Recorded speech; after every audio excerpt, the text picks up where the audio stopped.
Welcome to Market Matters. I'm Chuang. This is Charlotte. It's Friday. It's Fantastic Friday. We've decided to shoot outside because the sun is shining, the grass is green, the birds are singing, and the grass is green. No, he's lying because we have blackout in our office. That's why I we have are to tell out here the truth, shooting. Charlotte. Come on. You know, the girls are out. They've all got the mini skirts on. It's too warm. It's too warm It's here. too warm. Okay, so the KLCI down by 5 points to 1663. That's just a lower by a third of a percentage point. The uppers were Aeon Credit, Petronas Gas and Genting. The downers were Petron Malaysia and Jishan. Of course, if you compare to last week's closing, we were 0.66% down. Volume was at 1.69 billion today, worth about 1.94 billion ringgit. Crude oil still under pressure. Today was at $35.63 a barrel. Okay, so that's really interesting. Right, there's two things that made us happy and two things that made us sad. Let's start with the sad. Lembaga Tabung Haji apparently risks losing 1.4 billion ringgit according to the Pandan Member of Parliament Rafizi Ramli. So Rafizi Ramli actually came up with a report, an article saying that corporate guarantee to THHE worth about 980 over million ringgit yesterday. But today, I think he sort of clarified that 1.4 billion ringgit, it was consists of corporate guarantee THHE up to 960 million ringgit. Share price fall of Ramunia Holdings was at about 100 million ringgit. Ramunia Holdings was later renamed as THHE. ICPS issued by THHE worth about 275 million ringgit. Sukuk bonds by THHE 50 million ringgit. So in totality, they risk losing about 1.4 billion ringgit. So of course, and when in doubt, deny it, right? That's exactly what Lembaga Tabung Haji did. They denied it.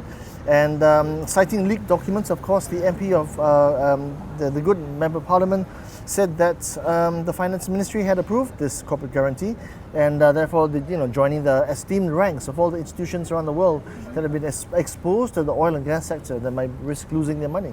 Now, as you can see from the text box now, Rafizi actually, he said he was disappointed by Tabung Haji's management was trying to hide the truth instead of being forthcoming when such documents disproving its denial had been leaked from the department. Okay, so moving along from sad to happy, the EPF of course made us very happy today and last week because they announced the 6.4% dividend for the year 2015. That's 38 billion ringgit in payouts. That's that's a 6.7%, slightly lower than the 6.75% from last year.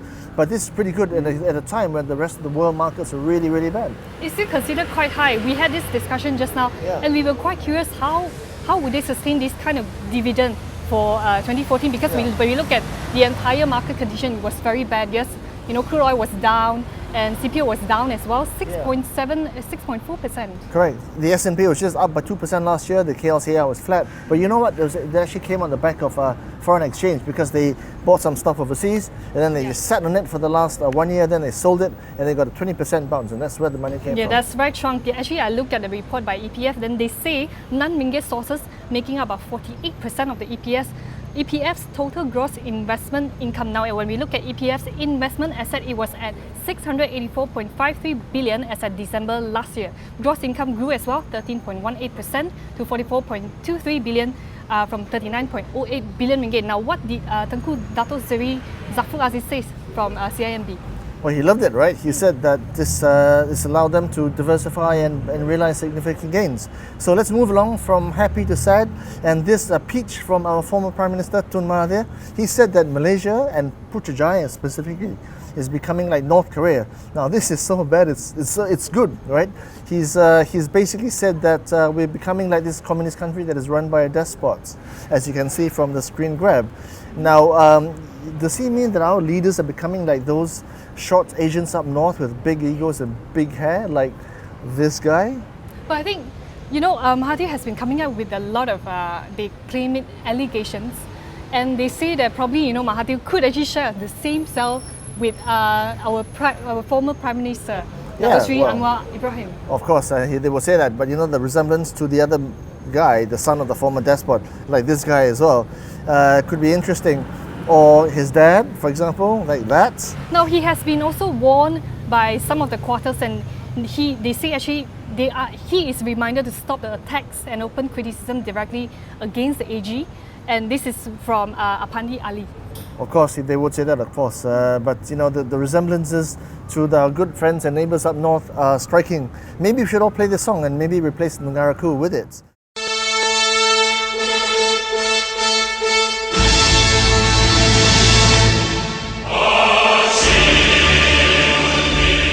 It's got quite a nice rhyme to it, right?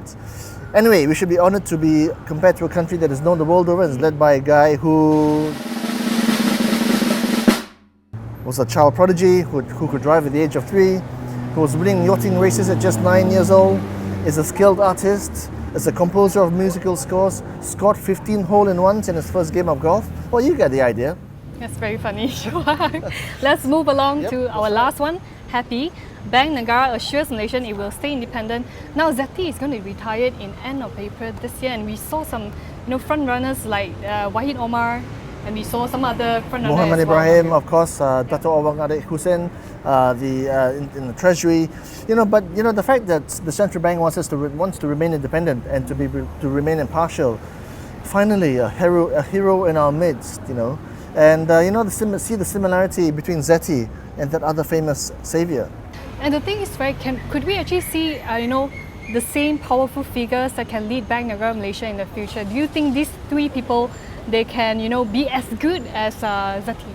It depends, is the answer. And I think it depends on whether they get to keep their independence or not, and how little interference they get from the 4th floor. Anyway, like all Malaysians, we hope and pray that we can get another central bank governor as good as her, and untainted by the powers that be. So anyway, that's all the news you can use on this very fine day. Thank you for watching. If you want to get more, go to theedgemarkets.com online or buy the newspapers at all good newsstands. Thank you for watching and goodbye.